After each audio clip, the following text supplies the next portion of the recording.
السلام علیکم کلاس، کیسی ہیں آپ سب؟ پرسوں ہم نے پڑھا تھا، سٹارٹ کیا تھا اعتباری زر کے آلات۔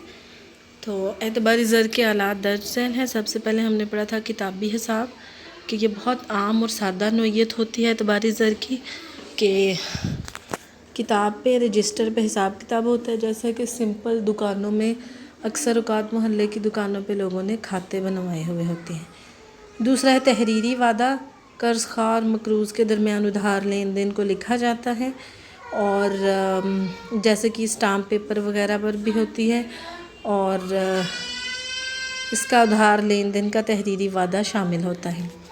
تیسری ہم نے اعتباری زر کے آلات میں پڑھنا ہے آج چیک۔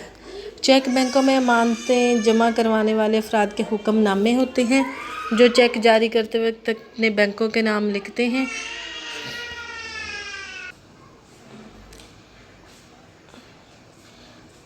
یہ ایک چیک جاری کرتے وقت اس پہ درج شدہ امانت اور وہ ساری ڈیٹیل لکھی ہوتی ہیں کہ بینک والے ان کو ادا کریں۔ چیک کی ادائیگی کے لیے ضروری ہے کہ چیک جاری کرنے والے کے اکاؤنٹ میں چیک پر لکھی گئی رقم موجود ہو اور اس کے دستخط بھی ہونے چاہیے۔ اگر ان میں سے کوئی ایک چیز بھی مسنگ ہوگی تو چیک کے لیے ادائیگی میں مشکلات کا سامنا ہوگا۔ اب بظاہر تو چیک ایسے ہی لگتا ہے کہ ایک چیک ہے، لیکن چیک کی بہت ساری اقسام ہیں۔ سب سے پہلے ہم دیکھتے ہیں کون سی۔ سب سے پہلے ہوتا ہے حامل چیک، اس کو بیرر چیک بھی کہتی ہیں۔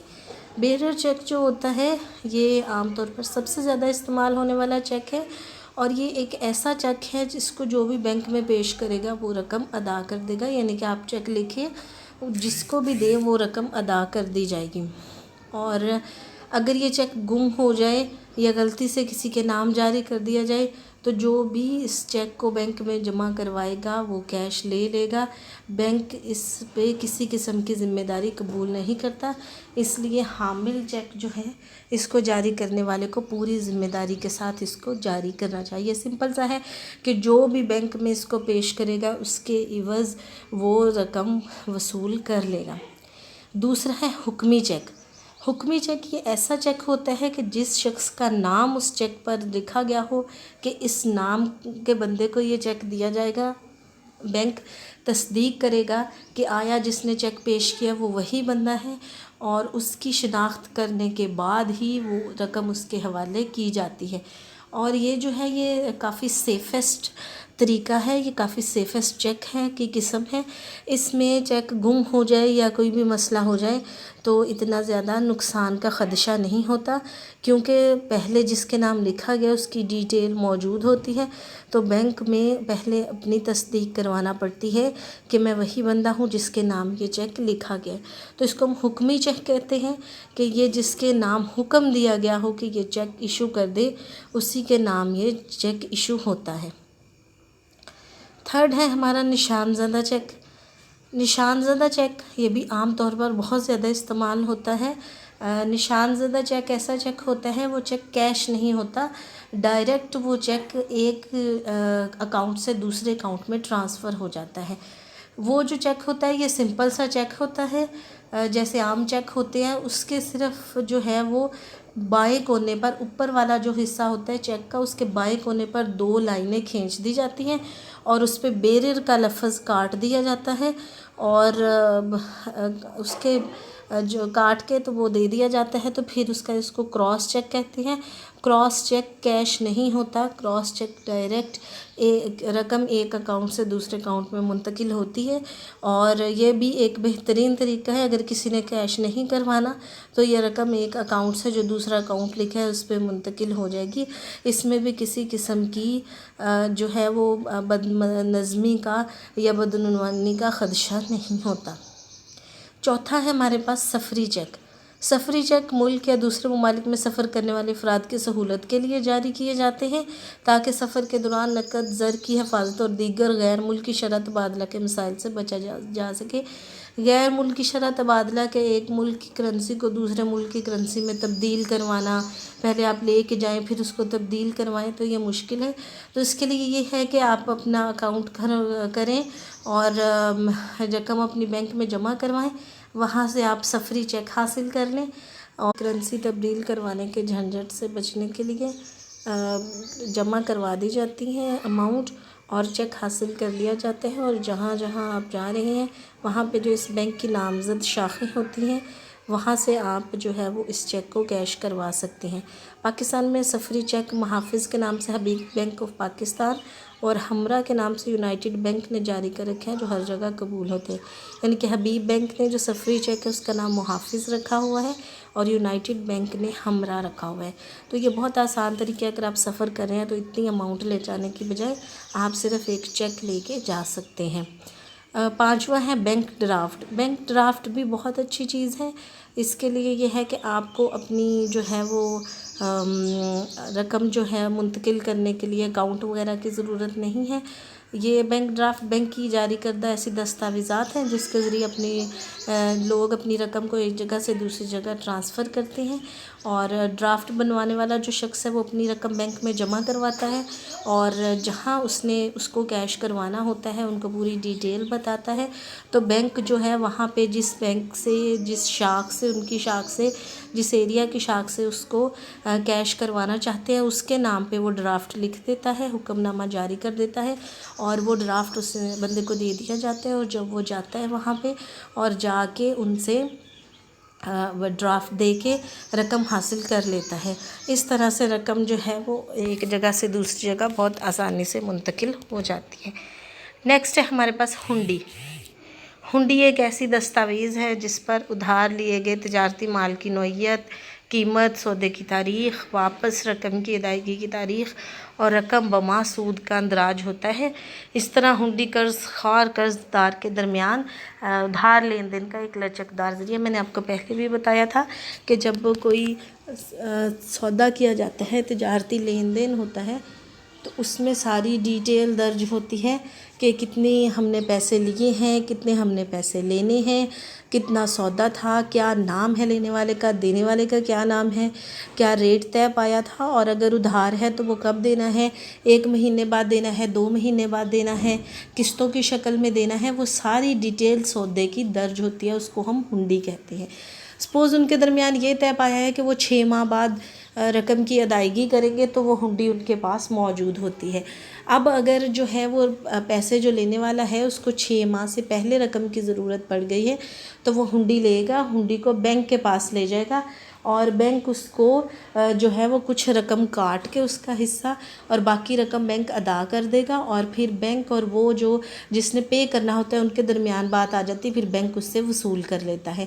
اور جو رقم بینک جو ہے وہ کاٹتا ہے، جو اماؤنٹ ہے وہ ایز اے فائن چارج کرتا ہے، وہ اس اماؤنٹ کو ہم کہتے ہیں، اس عمل کو ہم کہتے ہیں کہ ہنڈی کو بٹا لگانا۔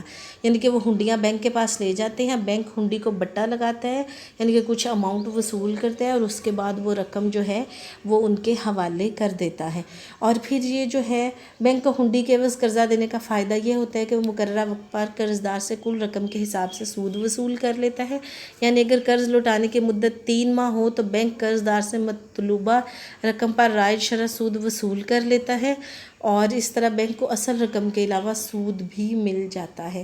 ظاہری بات ہے اگر ہم دیکھتے ہیں تو یہ جو ہمارے پاس اماؤنٹ ہے، اگر کوئی لاکھوں کا سودا کرتا ہے تو یا کروڑوں کا جو ہمارے یہاں لین دین ہوتا ہے، بڑے بڑے تجارتی سودے جو ہوتے ہیں، تو وہ ایسے ہی تو نہیں کرتے، اس میں بھی تھوڑا سا شرح سود شامل ہوتا ہے، اگر وہ آپ کے ساتھ تھوڑی سی لینینٹ رہیں، یعنی کہ آپ کو ٹائم زیادہ دے تو اس کے بدلے میں انہیں سود دینا ہوتا ہے۔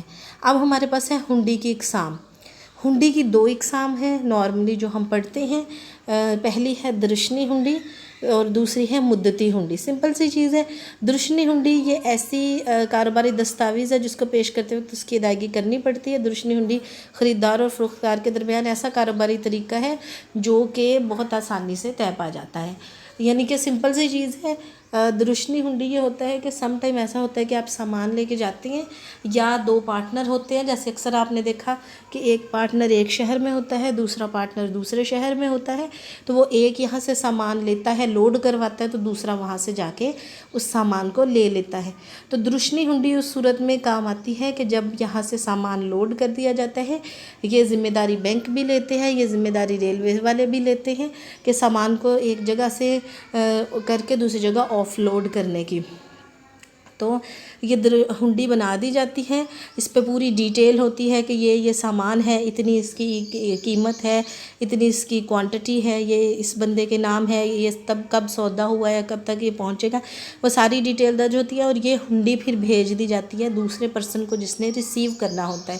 تو جب وہ ہنڈی ریسیور جو ہوتا ہے وہ جو ریلوے کے ہیں یا جہاں جس بھی مین آف ٹرانسپورٹ سے وہ آیا ہوتا ہے، ان کو وہ ہنڈی دکھا دی جاتی ہے، تو وہاں سے وہ پھر جو ہے وہ اس کو سامان لے جانے کی اجازت مل جاتی ہے۔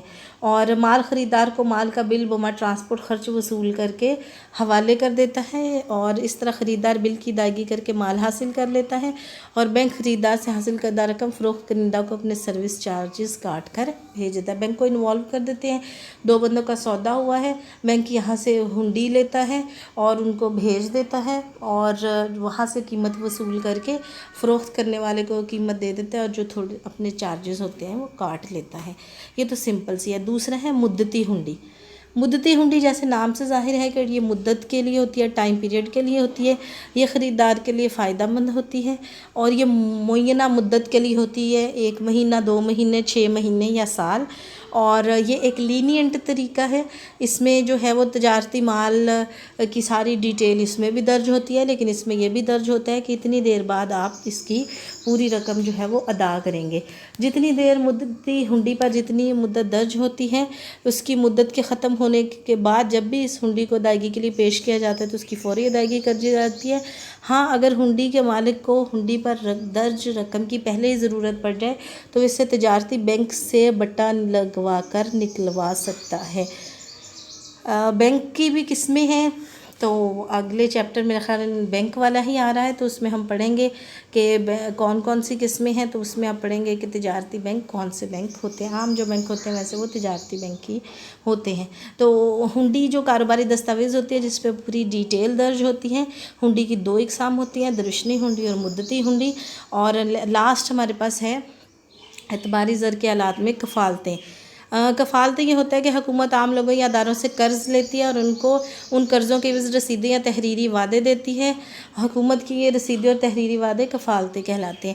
یعنی کہ جب حکومت کو لگتا ہے کہ عوام کے پاس ضرورت سے زیادہ پیسہ ہے تو اس پیسے کو کم کرنا چاہیے، تو حکومت ایسی اسکیمیں سٹارٹ کرتی ہے کہ لوگوں سے قرض لیتی ہے کہ آپ ہمیں قرض دیں، تو اس کے بدلے میں ہم آپ کو یہ دیں گے، آپ کا پیسہ سیکیور رہے گا، یا تھوڑی بہت اس کے اوپر فی ہم دیں گے، اس کے اوپر ہم سود دیں گے، تو پھر لوگ حکومت کو قرض دیتے ہیں، اس کے بدلے میں جو حکومت رسیدیں یا تحریریں دیتی ہے وہ کفالتیں کہلاتی ہیں، اور ان تحریروں پہ قرض دینے والے کا نام، قرض کی رقم، واپس ادائیگی کی تاریخ اور شرح سود درج ہوتی ہے۔ ان رسیدوں یا تحریروں کو کھلے بازار یا اسٹاک ایکسچینج میں کسی بھی وقت خریدا یا بیچا جا سکتا ہے۔ اسٹاک ایکسچینج آپ نے سنا ہوگا، ہماری جو سب سے مشہور ہے وہ کراچی اسٹاک ایکسچینج ہے، ویسے ہماری 3 ہیں اسٹاک ایکسچینج، تو کراچی سب سے بڑی ہے، اور کراچی ہی مرکز ہے ہماری تمام معاشی کاروباری سرگرمیوں کا۔ تو وہ ہم اس اسٹاک ایکسچینج میں جا کے آپ اس کو بیچ بھی سکتے ہیں اور آپ ان کو خرید بھی سکتے ہیں۔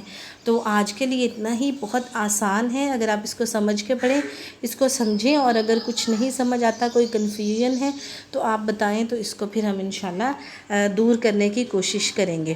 تو اس کو بہت اچھے طریقے سے آپ کریں۔ آپ کو میں نے پہلے بھی کہا تھا، اور اب بھی میڈم کا یہ میسیج ہے کہ جب آپ کے کالجز سٹارٹ ہوں گے تو آپ کو فرسٹ چیپٹر سے سٹارٹ نہیں کروایا جائے گا، آپ کو یہیں سے سٹارٹ کروایا جائے گا جہاں سے ہم اس کو سٹاپ کریں گے۔ تو بہتر یہی ہے کہ آپ اس کو کر لیں، آپ کی آسانی کے لیے یہ ہے، اور یہ آپ کے پاس اب ریکارڈڈ ہیں۔ یہ تو بہت زیادہ آسان ہے، کلاس میں آپ لیکچر لیتے ہیں تو ختم، کوئی بات بھول گئی ہے، یہاں آپ کے پاس پڑے ہوئے ہیں، میں نے آپ کو بتایا بھی تھا